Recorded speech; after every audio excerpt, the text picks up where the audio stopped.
Selamat siang Bapak Ibu Saudara, Shalom. Bisa lambaikan tangan, katakan Shalom. Wow, boleh tepuk tangan buat Bapak Ibu Saudara sendiri. Karena kenapa? Karena nuansanya udah liburan nih ya Bapak Ibu Saudara ya. Udah pergi kemana gitu ya. Tapi Bapak Ibu Saudara adalah orang-orang yang setia, tetap memberikan waktu Bapak Ibu Saudara untuk Tuhan. Amin. Itu berharga loh Bapak Ibu Saudara. Amin. Haleluya. Hari ini saya akan membawakan sebuah tema yang sederhana Bapak Ibu Saudara. Judulnya adalah, temanya adalah membangun hubungan. Sama-sama kita baca 1, 2, 3. Membangun hubungan. Di bawahnya ada kecilnya tuh ya. Atas dasar kasih. Bapak Ibu Saudara, perlu Bapak Ibu Saudara ketahui manusia itu adalah makhluk yang sosial. Katakan amin. Tidak peduli Bapak Ibu Saudara seintrovert apa, atau se-ekstrovert apa, atau orang yang lebih nyaman sendiri, Bapak Ibu Saudara pasti akan butuh yang namanya berinteraksi. Betul? Ngobrol satu dengan yang lain gitu, berinteraksi. Tidak peduli Bapak Ibu Saudara seintrovert apapun. Tidak peduli Bapak Ibu Saudara mungkin, saya kayaknya lebih nyaman sendiri deh. Saya nggak butuh orang. Nggak mungkin Bapak Ibu Saudara. Kita makhluk sosial. Kita pasti akan menjalin hubungan. Baik dengan suami, istri, tetangga, papa, mama, anak. Pasti kita akan menjalin hubungan. Dan survei membuktikan Bapak Ibu Saudara ya. Nih, survei membuktikan kurangnya hubungan kita dengan manusia lain Bapak Ibu Saudara. Itu yang pertama adalah bisa membuat kita stres atau depresi. Terbukti pada waktu COVID kemarin ya Bapak Ibu Saudara ya. Kita kan semuanya pada nggak siap. Kita baru mengalami yang namanya pandemi pertama kali Bapak Ibu Saudara. Tiba-tiba saja semua kegiatan shutdown. Tidak ada kegerakan gitu. Dan orang tidak tahu bagaimana berkomunikasi satu dengan yang lain. Zoom pada waktu zaman itu masih masih uji coba gitu, bingung gitu, orang pakainya gimana gitu. Sehingga orang bingung berkomunikasi gimana, paling cuma bisa teleponan, WhatsApp. Ya. Sehingga akhirnya membuat orang tuh makin lama makin depresi, di rumah aja makin depresi, putusnya koneksi, hubungan. Yang berikutnya adalah ada kecemasan sosial Bapak Ibu Saudara. Kecemasan sosial ini bicara orang yang ditolak mungkin takut untuk berinteraksi kembali ke masyarakat. Ya, ada kecemasan sosial. Filmnya minta tolong disiapkan ya, filmnya ya. Oke. Yang ketiga, ada rasa tidak dihargai Bapak Ibu Saudara. Kurangnya hubungan itu bisa membuat kita merasa jadi rendah diri. Kita sulit berinteraksi dengan orang lain. Kita berpikir, kalau saya ketemu dia, penampilan saya sudah baik belum ya? Bagaimana dengan rupa saya? Bagaimana dengan omongan saya? Bagaimana dengan sikap saya? Kenapa? Kurangnya hubungan. Hubungan membuat kita bisa merasakan hal-hal seperti ini. Dan yang paling bahaya Bapak Ibu Saudara, dan tidak boleh sampai terjadi adalah paling bahaya, tahap paling bahaya, kurangnya hubungan membuat kita tuh mempunyai pikiran untuk mengakhiri hidup loh. Merasa sendiri, gak ada orang yang menemani. Pikir kalau saya meninggalkan dunia ini juga gak ada lah yang peduli sama saya. Itu karena apa? Karena kurangnya hubungan. Saya akan kasih Bapak Ibu Saudara sebuah film pendek Bapak Ibu Saudara ya. Kita nonton film ya, nobar hari ini ya. Sebentar ya. Sebuah film pendek. Ini bercerita dengan seorang anak yang bernama Ian Bapak Ibu Saudara.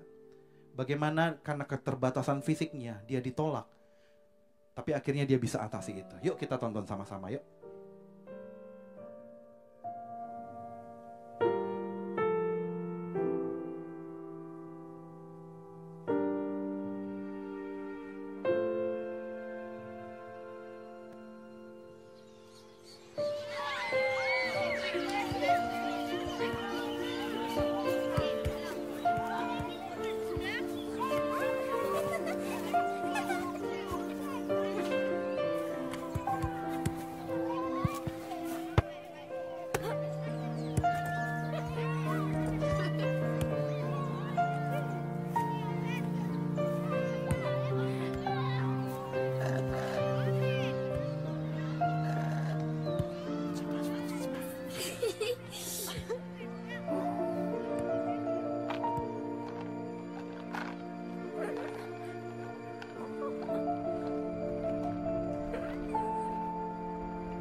Haleluya, kita berikan tepuk tangan dulu buat Tuhan kita yang baik, Bapak Ibu Saudara.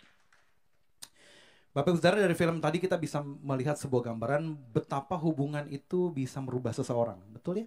Betapa pentingnya hubungan itu. Bayangin kalau seandainya kita nggak punya hubungan, maka mungkin saja kejadian ini kejadian nyata loh Bapak Ibu Saudara. Ada seorang anak yang bernama Ian. Saya nggak tampilkan videonya Bapak Ibu Saudara. Kalau Bapak Ibu Saudara lihat di YouTube cari judulnya Ian, Bapak Ibu Saudara akan ketemu anak aslinya tuh seperti apa, gitu loh. Ya, betapa hubungan itu sangat penting dalam kehidupan kita. Membangun hubungan, berhubungan dengan orang lain, mempunyai relasi, mempunyai sahabat, mempunyai komunitas, itu sangat-sangat penting.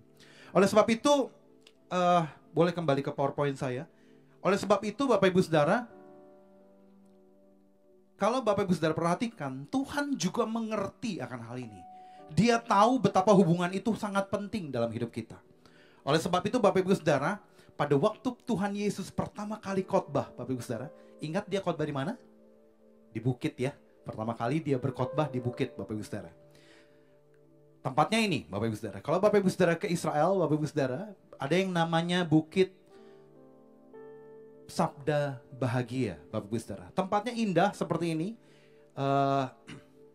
Saya 9 kali ke Israel, Bapak Ibu Saudara, tapi saya nggak pernah bosen. Karena kenapa? Karena setiap kali di sana selalu dapat sesuatu yang baru gitu loh. Selalu dapat sesuatu yang Tuhan mau bicara sama saya. Di Bukit Sabda Bahagia, Bapak Ibu Saudara, ini adalah tempat di mana Tuhan Yesus berkhotbah pertama kali, Bapak Ibu Saudara. Dan saya akan detailkan, ternyata Bapak Ibu Saudara, ada 8 hal yang disebut sebagai sabda bahagia pada waktu dia berkhotbah di bukit itu. Ada 8 hal, 4 diantaranya bicara tentang hubungan. Kita bahas satu-satu ya. Kita bahas ya. Yuk sama-sama. Yang pertama adalah ini Bapak Ibu Saudara. Ini bukan yang pertama, ini depannya. Di Matius 5 ayat 1 sampai ke, bukan ke 12. Ini kalau nggak salah sampai ke 6 ya. Maaf salah di sana. Tetapi ayat keseluruhannya itu di Matius 5 ayat 1 sampai 12. Ayat 1 sampai 6 berkata begini. Ketika Yesus melihat orang banyak itu, naiklah ia ke atas bukit, dan setelah ia duduk, datanglah murid-muridnya kepadanya. Maka Yesus pun mulai berbicara dan mengajar kepada mereka. Katanya begini, berbahagialah orang yang miskin di hadapan Allah, karena merekalah yang mempunyai kerajaan sorga. Berikutnya adalah sabda yang kedua, berbahagialah orang yang berduka cita, karena mereka akan dihibur. Yang ketiga, berbahagialah orang yang lemah, karena mereka akan memiliki bumi. Keempat, berbahagialah orang yang lapar dan haus akan kebenaran, karena mereka akan dipuaskan. Nah, ayat berikutnya Bapak Ibu Saudara, sampai habis, ini akan bicara tentang hubungan. Matius 5 ayat yang ke-7 dikatakan begini, berbahagialah orang yang murah hatinya, karena mereka akan memperoleh kemurahan. Saya ingin tanya Bapak Ibu Saudara, kemurahan hati itu bicara apa? Kebaikan Bapak Ibu Saudara ya? Kebaikan, pertolongan dan lain sebagainya. Itu kemurahan hati. Dengan kata lain Bapak Ibu Saudara, kalau saya boleh terjemahkan dalam bahasa sehari-hari, berbahagialah kamu orang yang baik, karena kamu juga akan memperoleh kebaikan. Jadi dalam membangun hubungan Bapak Ibu Saudara perlu yang namanya adalah kebaikan. Katakan sama-sama dengan saya, 1, 2, 3. Kebaikan. Dalam kita membangun hubungan perlu yang namanya kebaikan. Perlu yang namanya kita murah hati sama seseorang. Saya punya seorang bapak rohani Bapak Ibu Saudara ya. Satu kali bapak rohani saya itu, dia itu ya orang yang sangat baik. Dia itu orang yang sangat murah hati Bapak. Saya kenal dia dari zaman youth Bapak, waktu saya masih kecil. Gak sekecil ini juga kali ya. Pokoknya waktu zaman saya masih kecil banget gitu ya. Saya kenal dia dari sana gitu ya. Satu kali dia cerita sama saya, dia orang yang sangat baik. Dia cerita, dia bilang bagaimana dia tolong orang. Kok saya tolong orang begini. Lalu saya bilang, Mas, saya panggil dia Mas gitu ya. Mas, orang itu kan sebenarnya nggak patut ditolong Mas. Karena kenapa? Orang itu udah keliling Mas, dari gereja ke gereja ke gereja. Oh ya, kata dia. Dia baru tahu gitu. Oh ya, kok? Wah, Mas baru tahu. Terima kasih ya. Gitu. Lalu dia mulai cerita lagi yang lain gitu. Di kesempatan yang lain dia mulai cerita lagi yang lain tentang bagaimana juga dia tolong orang gitu loh. Tapi dari banyak cerita dia, saya mulai melihat bahwa Mas, ini kayaknya ya Mas ya, kayaknya yang Mas lakukan, ini yang Mas tolong, ini kebanyakan orangnya pada nipu loh Mas. Orangnya pada memanfaatkan Mas loh. Gitu loh. Orangnya pada apa ya istilahnya, memanfaatkan kebaikan hati Mas. Gitu. Dia diam sebentar, ya sudahlah, gak apa-apa. Lalu saya tanya, Mas, gak bosen, gak sakit hati rasanya ya, ditipu terus menerus, gak sakit hati rasanya dimanfaatkan orang terus menerus gitu. Lalu Mas bilang begini, Kop, Mas sih berusaha dengan segenap kekuatan, dengan pengalaman Mas untuk gak ditipu orang, berusaha, percayalah Kop, Mas berusaha. Tapi kalau sampai tetap ditipu dan dimanfaatkan orang, ya sudahlah. Loh kok ya sudah, saya bilang, gak sakit hati Mas? Ya seharusnya tidak kok. Karena dengan begitu, bukankah itu tugas anak-anak Tuhan? Berarti Mas masih bermanfaat buat orang itu. Waktu saya dengar itu, saya tuh kaget loh Bapak Ibu. Jadi Mas dimanfaatkan orang, Mas bilang, karena Mas berarti Mas berespon bahwa saya berarti masih bermanfaat. Dan itu adalah tugas kita sebagai anak-anak Tuhan. Dia berusaha sekuat tenaga untuk tidak dikibulin ya, untuk tidak ditipu. Tapi kalau sampai ditipu ya sudahlah. Saya berarti masih bermanfaat. Tidak ada kekesalan dalam hatinya, tidak ada dengki dalam hatinya, tidak ada kesal, tidak ada bersungut-sungut. Sudahlah. Berarti saya masih bermanfaat. Tuhan masih mau pakai saya buat orang itu. Saya mikir dalam hati, sikap seperti ini yang mesti saya contoh. Ada kebaikan dalam sebuah hubungan. Katakan amin. Berapa banyak Bapak Ibu Saudara yang mau lakukan itu? Susah Bapak Ibu Saudara? Tapi kalau kita melakukan itu, maka hubungan kita akan terjaga dengan baik. Yang setuju katakan amin. Kita berikan tepuk tangan dulu buat Tuhan Bapak Ibu Saudara. Berikutnya Bapak Ibu Saudara, Matius 5 ayat 8. Ini juga bicara tentang hubungan. Berbahagialah orang yang suci hatinya, karena mereka akan melihat Allah. Berbahagialah orang yang suci hatinya. Suci itu bicara apa Bapak Ibu Saudara? Kalau saya terjemahkan dalam bahasa Indonesia sehari-hari, suci bicara tulus Bapak Ibu Saudara.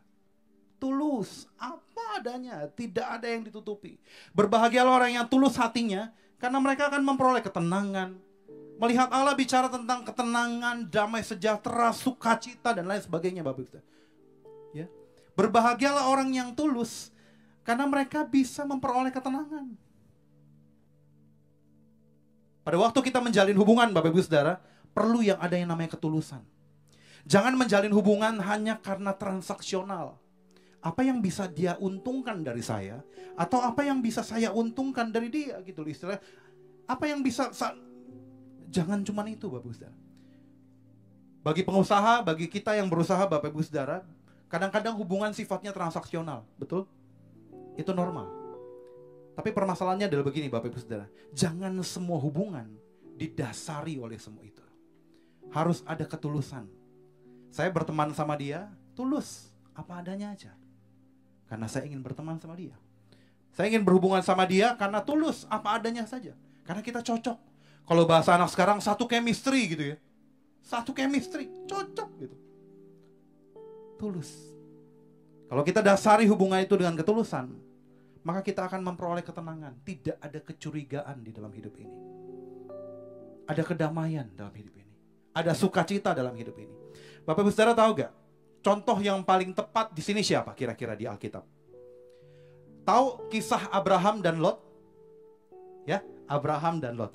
Sekarang saya ingin tanya Bapak Ibu Saudara, kira-kira Abraham sama Lot yang senior siapa, yang junior siapa? Senior Abraham, junior Lot. Ya. Ini adalah menggambarkan sebuah kisah yang begitu sangat tulus. Bagaimana sebuah hubungan antara istilahnya apa ya, paman sama keponakan kali ya. Yang tulus Bapak Ibu Saudara. Ingat gak peristiwa pada waktu Abraham sama Lot akhirnya harus berpisah? Ya, dia harus berpisah. Dan Bapak Ibu Saudara, kalau Bapak Ibu Saudara pergi ke Jordan, pergi Jordan, Bapak Ibu Saudara akan melihat jelas ya Bapak Ibu Saudara. Sampai hari ini pun Bapak Ibu Saudara bisa melihat jelas antara di dataran Jordan, Bapak Ibu Saudara bisa melihat antara tanah yang subur sama tanah yang tidak subur. Kelihatan jelas tuh Bapak Ibu Saudara. Oh, itu subur, itu tidak subur. Nah, seharusnya begini Bapak Ibu Saudara. Sebagai seorang yang senior, Bapak Ibu Saudara ya, seharusnya yang milih duluan siapa? Abraham. Dan seharusnya di pikiran Bapak Ibu Saudara gini ya, saya ya, waktu pertama kali ya, anggap saya bukan Abraham, tapi pikiran pertama saya udah begini. Begitu saya sampai di dataran Jordan, dan ini dikasih tahu gitu ya, wah ini tempat di mana pada waktu itu Musa melihat tanah Israel dan lain sebagainya. Dan ini tempat di mana Abraham pada waktu berpisah, diperkirakan Bapak Ibu Saudara ya, diperkirakan saja gitu ya. Saya dengan mata telanjang, saya langsung bisa berpikir, oh no subur, ini tandus. Sono ada air, ada burung-burung, ada rumput-rumput, sini gersang, coklat semua gitu. Saya bisa langsung lihat. Dalam hati saya pun, kalau saya diperhadapkan sama Abraham, ketika saya jalan dengan Lot, Abraham nih, Lot, silakan pilih dua. Pikiran paling logika, paling sederhana, Abraham pasti udah tahu, Lot pasti akan pilih sana. Iya kan, Bapak Ibu Saudara? Gak mungkin dia pilih sana. Hewannya mau makan apa istilahnya gitu. Pasti dia akan milih sana. Pada waktu dia kasih pertanyaan itu sama aja bilang begini, silakan pilih yang baik. Silakan milih yang baik. Sudah jelas kok itu. Gak ada yang ditutup-tutupi lagi. Tapi Abraham tetap kasih Lot pilih loh. Silakan Lot, pilih duluan. Akhirnya Lot memilih tanah yang subur. Karena ketulusan hatinya, Abraham memberikan kesempatan untuk Lot memilih. Gitu. Karena dia tahu dengan pasti, kemanapun dia pergi, ada Tuhan beserta dia. Sekalipun tanahnya tidak subur, Bapak Ibu Saudara. Katakan amin. Tidak cukup sampai di situ saja, Bapak Ibu Saudara. Ketika Lot mulai tinggal di Sodom, Bapak Ibu Saudara, dan Abraham mendengar pada waktu itu Lot ditawan, Bapak Ibu Saudara. Karena ketulusan hatinya, mestinya, kalau saya jadi Abraham, kalau saya nih Bapak Ibu Saudara yang jadi Abraham, ngapain ya kita udah berpisah, jelas-jelas berpisah, udah gak punya hubungan, hartanya udah masing-masing gitu ya, kekuasaan udah dibagi masing-masing gitu. Lot ditawan, buat apa saya bantu? Gitu loh. Itu mah urusan dia. Tapi tidak, apa yang Abraham lakukan menurut firman Tuhan? Dia kumpulkan 318 orang Bapak Ibu Saudara yang terbaik, terkuat, untuk dia datang untuk bantu Lot dan selamatkan Lot. Itu adalah hubungan yang tidak transaksional. Tidak ada yang diuntungkan dari sisi Abraham. Tapi Abraham tetap lakukan itu karena apa? Ketulusan. Hubungan harus tulus. Katakan sama-sama. 1, 2, 3. Hubungan harus tulus. Berikutnya Bapak Ibu Saudara ya. Saya nggak akan berlama-lama karena ini nuansanya udah benar-benar liburan nih Bapak Ibu Saudara ya. Wah, luar biasa. Oke. Matius 5 ayat 9 dikatakan begini.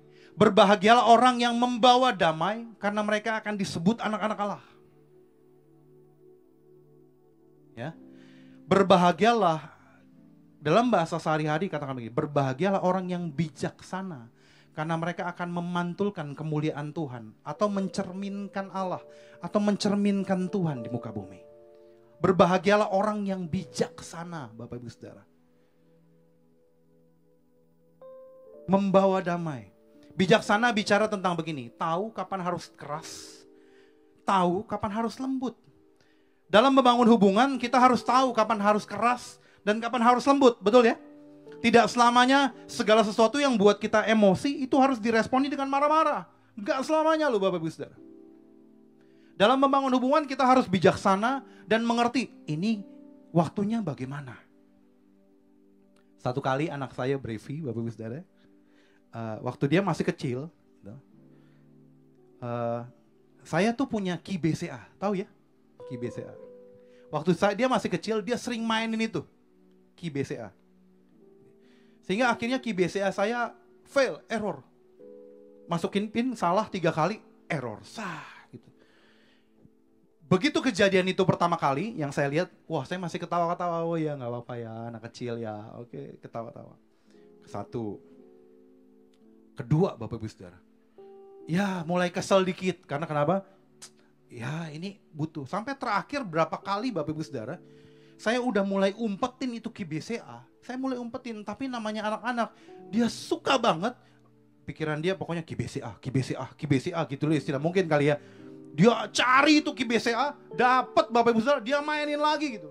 Begitu dia mainin lagi, hari itu kebetulannya malam-malam saya harus menyelesaikan beberapa transaksi Bapak Ibu Saudara. Jadi saya harus kudu pakai itu QBCA. Begitu saya lihat malam-malam pulang, waduh, QBCA-nya fail lagi. Ini udah keberapa kali. Dalam hati pingin marah Bapak Ibu Saudara. Wah, saya udah mau murka Bapak Ibu Saudara ya. Tanduknya udah keluar gitu. Lumayan agak tinggi tanduknya gitu ya. Udah mulai keluar gitu ya. Pinginnya marah-marah nih. Gak bisa nih. Kali ini harus marah nih. Kali ini harus keras nih. Gak bisa. Gitu.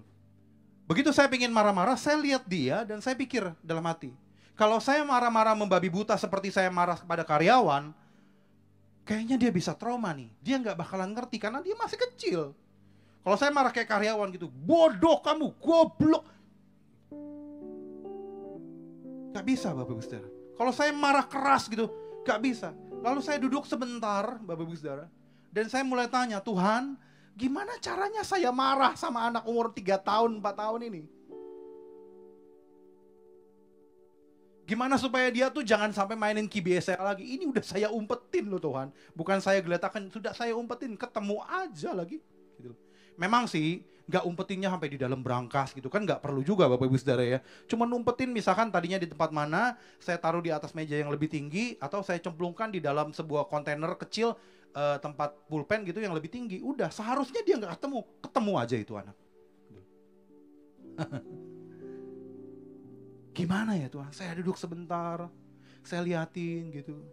Lalu saya panggil, Brevi, Papa tuh butuh banget loh ya. Pin ini harus hari ini. Bisa gak kamu inget-inget Brevi? Tolong Papa ya, inget-inget. Hah? Dia gitu-gitu ya. Hah? Inget-inget. Yang kamu pencet tuh berapa tadi gitu. Kamu inget-inget gitu. Padahal gak ada guna kan Bapak Ibu Saudara. Inget-inget aja. Ya, oh ini. Dia inget, dia masukin 1. Gak berhasil kan, dia ketawa. Coba tolong, inget-inget lagi Brevi. Inget-inget. Dia ingat-ingat, berjalan 15 menit, dia ingat-ingat. Gak berhasil juga, saya tahu Bapak Ibu Saudara, itu sudah tidak akan berhasil ya. Saya tahu.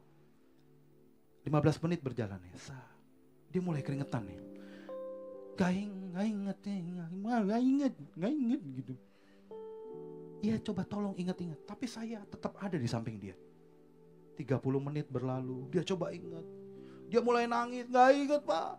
Iya Papa, tapi Papa perlu gitu. Gimana Brevi gitu. Sampai 1 jam lebih berlalu. Dia mulai ketiduran. Gitu. Dan itu waktunya saya bilang, ya cukup stop. Saya ada selalu di samping dia. Waktu dia masukin itu berapa puluh kali pin yang kagak jelas itu. Masuk aja Bud. Saya ada di samping dia. Semenjak hari itu Bapak Ibu Saudara, dia tahu betapa. Saya bilang sama Brevi, nih ya, kalau sampai kamu mainin kayak sekali lagi, atau kamu mainin ini kerepotannya tuh sama kayak begini loh Brevi. Kamu susah gak kayak begini? Susah sih gitu, susah. Akhirnya dia diam sebentar. Semenjak hari itu dia gak pernah lagi mainin QBCA Bapak Ibu Saudara. Tidak pernah lagi. Tapi hubungan kami juga gak rusak. Karena kenapa? Karena saya ada di samping dia. Sampai satu kali saya pernah tanya, Brevi kamu pernah inget gak? Kamu trauma gak pada waktu itu 1 jam lebih? Dia udah gak inget Bapak Ibu Saudara. Tapi yang dia inget, dia gak boleh mainin QBCA lagi. Karena itu penting buat papanya.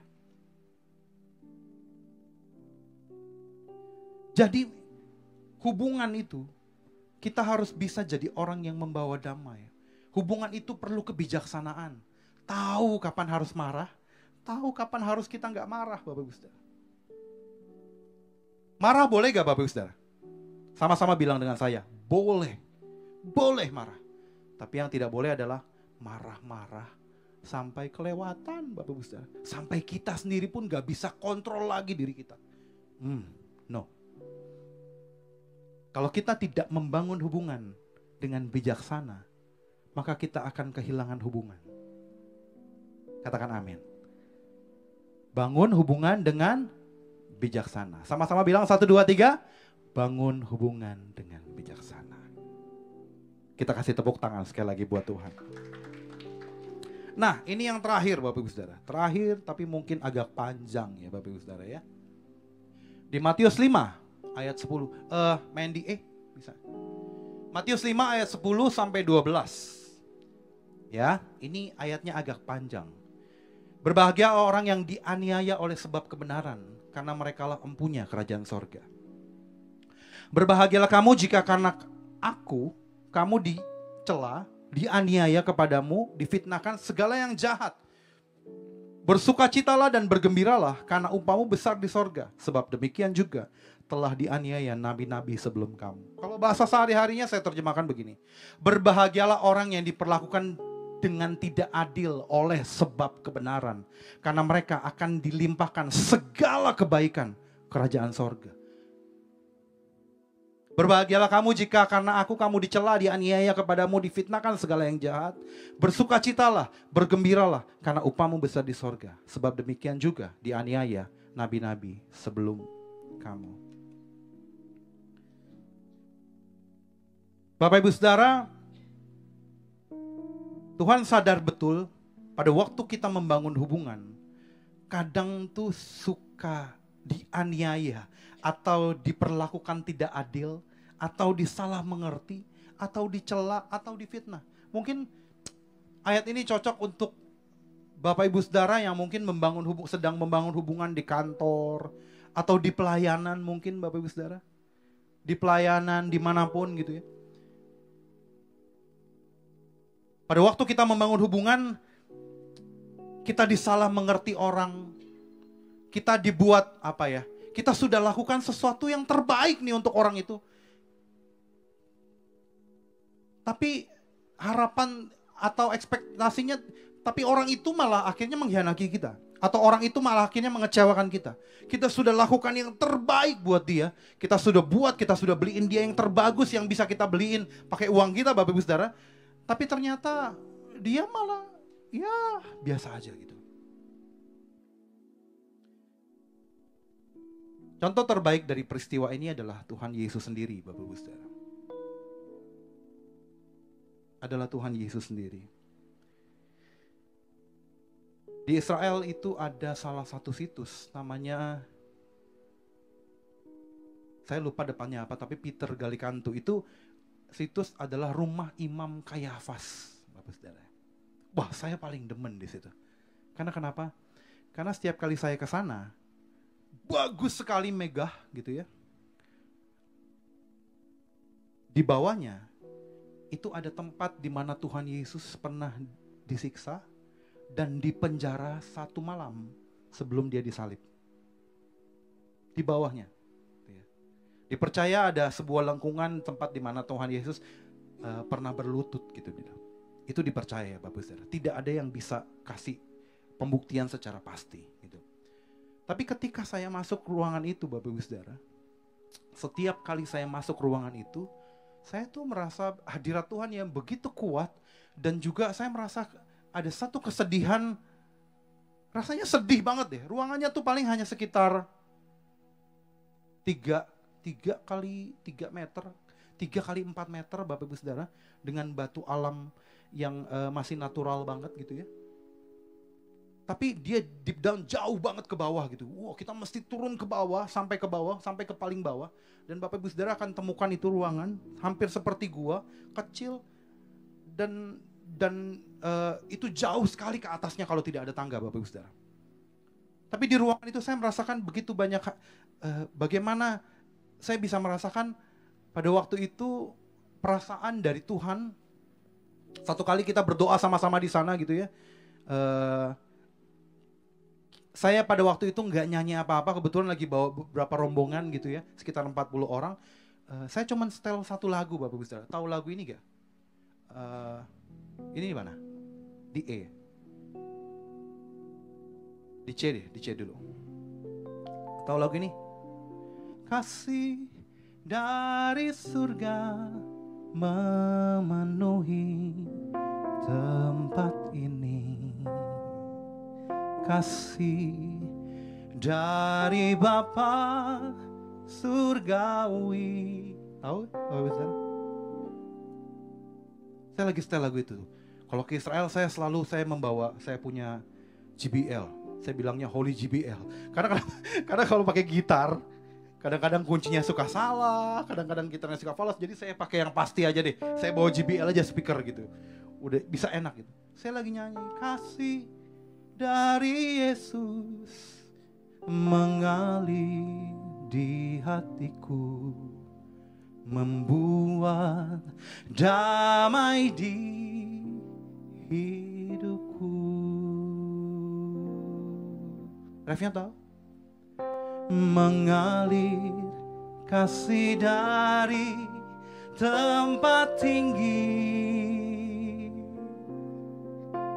mengalir kasih dari tahta Allah Bapa, mengalir, mengalir, mengalir dan mengalir, mengalir, memenuhi hidupku. Di ruangan itu dimuat-muatin 40 orang Bapak Ibu Saudara. Bayangin, 3 kali 4 dimuat-muatin dari 40 orang. Ada yang berdirinya udah sampai di tangga gitu. Seharusnya ada firman di tempat itu, tapi gak bisa. Semua orang merasakan kasih yang begitu kuat gitu ya. Wah, ada yang nangis, ada yang mulai dilawat. Saya pun gak tahan Bapak Ibu Saudara. Saya nangis. Aduh Tuhan, bagaimana perasaanmu ya? Dari 12 murid Tuhan, itu kan semuanya dekat. Tapi di antara 12 ada 3 yang menonjol. Siapa? Petrus, Yakobus, dan Yohanes. Bapak Ibu Saudara, 3 yang menonjol. Bahkan digadang-gadang Bapak Ibu Saudara, Petrus adalah pemimpin dari murid-muridnya itu. Tapi bagaimana perasaanmu ya Tuhan? Pada waktu engkau mengharapkan mungkin sebuah pembelaan, tapi justru murid yang kau gadang-gadang sebagai the first one, murid pertamamu, itu hianatin engkau luar biasa. Itu sangkal engkau gitu. Tidak kenal. Bagaimana perasaanmu ya? Tuhan Yesus di sana sendirian, lagi dalam keadaan luka setelah habis disiksa, sendirian di sana. Tidak ada lagi orang-orang yang dulu mengeluhkan dia, itu meninggalkan dia. Orang-orang yang dulu memuja dia, itu meninggalkan dia. Orang-orang yang istilahnya dia anggap sebagai ring satu dia Bapak Ibu Saudara. Ring satu dia. Petrus. Itu semuanya mencar, aur-aur gak tahu kemana. Bahkan terbukti Petrus menyangkal. Perasaanmu bagaimana ya? Dalam hubungan mungkin kadang-kadang kita suka memperoleh itu. Di E lagi. Tahu lagu ini? Tidak dengan tangan hampa. Dalam hubungan kadang-kadang kita suka loh Bapak Ibu Saudara begitu. Kita harus siap dianiaya karena kebenaran. Kita udah lakukan sesuatu yang benar nih. Kita udah lakukan sesuatu yang sesuai nih dengan firman Tuhan. Tapi ternyata kita dikhianati. Mau gak kita contoh sikap dari Tuhan Yesus? Yang mau katakan amin. Contohnya apa? Apa yang harus kita contoh? Sikapnya adalah begini. Pada waktu dia selesai Bapak Ibu Saudara, Tuhan Yesus selesai disalib. Ada satu peristiwa di mana Maria datang ke kuburnya Tuhan Yesus. Dan pada waktu dia datang, dia masuk, dia lihat bahwa kuburnya sudah kosong. Betul ya? Masuk, kuburnya sudah kosong. Dan dia menoleh ke kanan, dan dia melihat malaikat Tuhan di sana. Lalu malaikat Tuhan berkata, siapa yang kamu cari, Ibu? Yang kamu cari sudah tidak ada di sini. beritahu kepada murid-muridnya. Dan ada satu nama yang disebut dengan khusus. Beritahu kepada Petrus. Melalui firman itu, sebenarnya Tuhan tuh ingin kasih tahu sama Petrus. Hei Petrus, sekalipun kamu sudah menyangkal aku masih ingat kamu loh. Sekalipun kamu sudah mengkhianati aku ya, sekalipun kamu sudah tidak mengakui, aku masih ingat kamu loh Petrus. Mestinya kan kalau dibilang beritahu kepada murid-muridnya saja cukup ya. Karena Petrus termasuk dari bagian dari murid-muridnya. Ini enggak, beritahu kepada murid-muridnya dan beritahu kepada Petrus. Aku masih ingat kamu loh. Terus dengan kata lain, mau gak kita contoh sikap dari Tuhan Yesus? Pada waktu kita dianiaya, pada waktu kita diperlakukan mungkin tidak adil, mau gak kita tetap berespon benar? Tetap mengasihi, tetap tidak kesel, tetap melepaskan kebaikan, tetap tulus, tetap bijaksana untuk meresponi segala sesuatunya. Karena kalau kita mau, Bapak Ibu Saudara, firman Tuhan bilang begini, upahmu besar di sorga. Pada waktu kita dikhianati mungkin upahnya bukan sekarang. Kita nggak lihat sama sekali upahnya. Pada waktu kita dicela, pada waktu kita difitnah, melakukan sesuatu yang benar. Jangan karena kesalahan ya. Kalau kesalahan kita namanya tabur tuai Bapak Ibu Saudara. Tapi karena kita melakukan sesuatu yang benar, kita dikhianati, kita dicela, kita difitnah, kita sudah melakukan firman Tuhan, upahnya nggak sekarang, tapi upah kita adalah di surga nanti. Mungkin kita salah dimengerti Bapak Ibu Saudara. Kita sudah lakukan sesuatu yang terbaik buat perusahaan, sudah gitu loh. Banyak orang-orang yang ngambil duit perusahaan, kita enggak gitu loh. Tapi kenapa kita masih dituduh yang enggak gitu loh. Kalau itu atas dasar kebenaran, tetaplah berpegang teguh. Amin. Di dalam hubungan, kita harus belajar bersama-sama, walaupun diperlakukan tidak adil.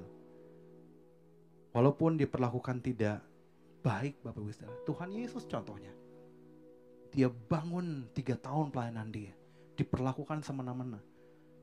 Tapi dia tetap berespon benar. Itu contoh dan teladan yang baik. Katakan amin. Mungkin Bapak Ibu Saudara punya pengalaman sendiri-sendiri nih ya.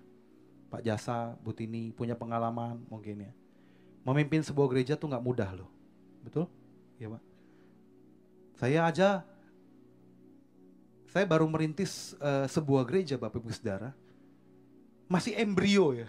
Belum jadi gereja malah ya. Belum jalan gitu. Baru dari Januari. Itu aja gak mudah loh Bapak Ibu Saudara.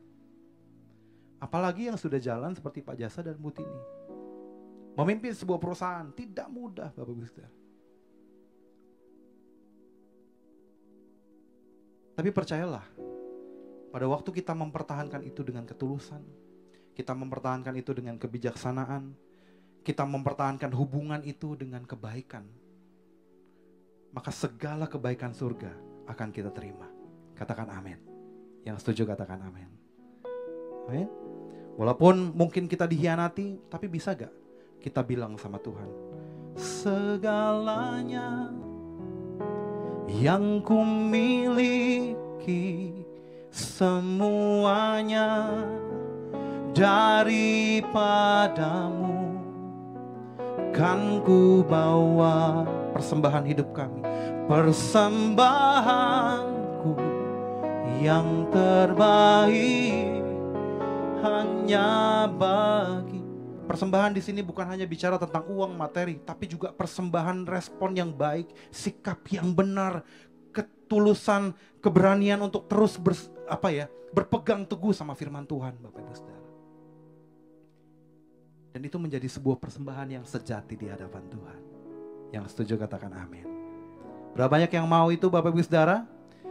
Di dalam hubungan tadi pertama apa? Kita harus menjalin hubungan dengan kebaikan. Kita harus menjalin hubungan dengan ketulusan. Kita harus menjalin hubungan dengan kebijaksanaan Bapak Ibu Saudara. Dan yang terakhir, di dalam hubungan pasti akan ada yang namanya kita dianiaya. Ada Bapak Ibu Saudara. Dan Tuhan sudah peringatkan itu. Pada waktu kita melakukan itu semua, sekali lagi, segala kebaikan surga akan kita peroleh. Mari kita bangkit berdiri sama-sama yuk Bapak Ibu Saudara.